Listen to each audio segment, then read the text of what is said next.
The neck is a remarkably flexible and intricate structure responsible for supporting the head and enabling a wide range of motions. Good neck mobility is crucial for preventing headaches, improving posture, maintaining good balance, and heightened spatial awareness during sports and everyday tasks like driving. Maintaining the neck is also important for individuals in desk jobs that feature very little neck movement but do require holding it in stable, steady postures for hours at a time.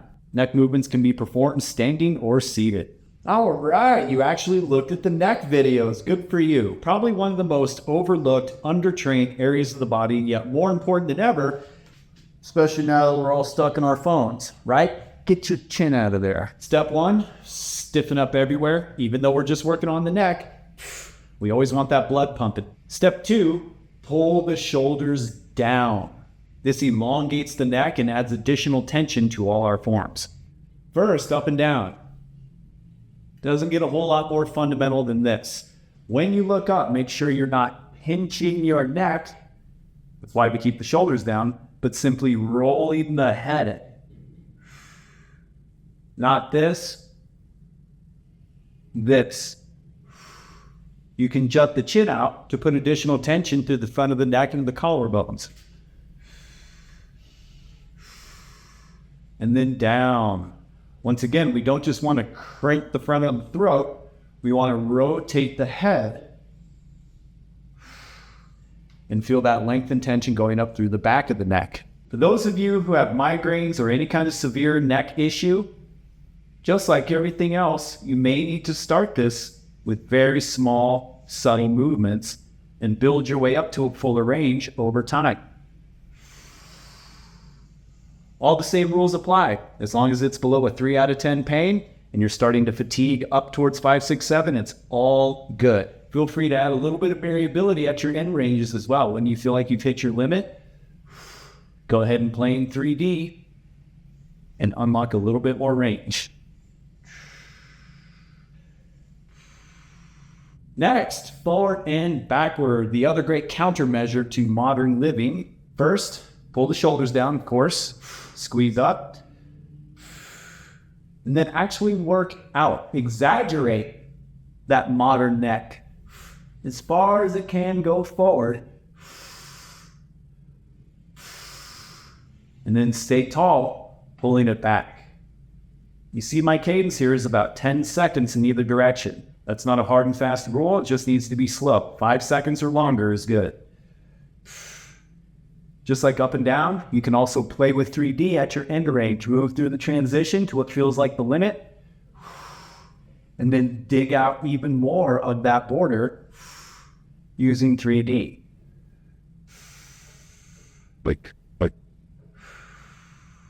Just do it all slow. Next, rotation. Pull the shoulders down, squeeze up. And the trick here is to not turn the whole body with your head. If anything, your torso wants to remain neutral or even pushing in the opposite direction. So as I start to turn left, for example, I'm going to turn my body right. This will add more torque through the neck and help us reach our end range of motion a little bit quicker. Wherever that border's at, if we turn our body against the motion of the neck, there you are. I can find it a lot faster than if I keep my body in neutral. And I won't find it at all if I turn the body with the head. Now it's become a trunk twist. It's not what we're doing.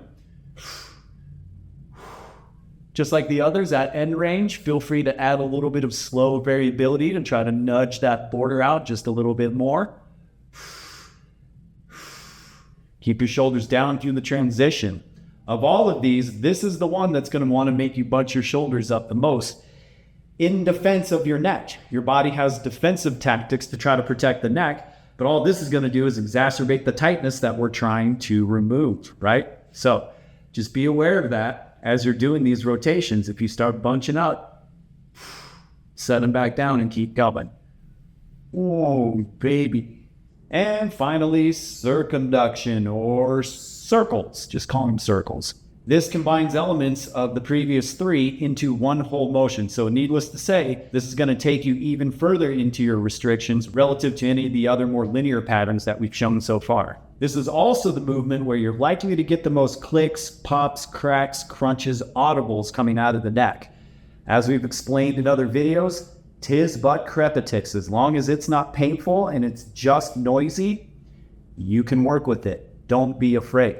Just keep the shoulders down, keep everything tense. It's going to be all right. Now, you can start your rotation from any point. I personally like looking down and then starting my head turn.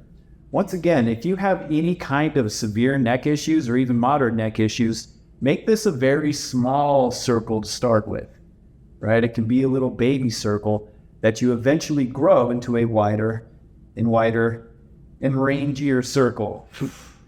Also, like the others, you can stop this one at basically any point that feels restricted and start playing in 3D.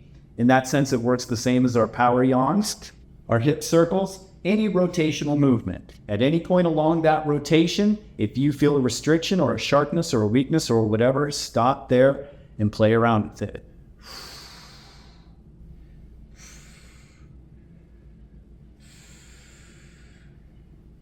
Always make sure to practice both directions, and don't be surprised to find that one direction moves better than the other.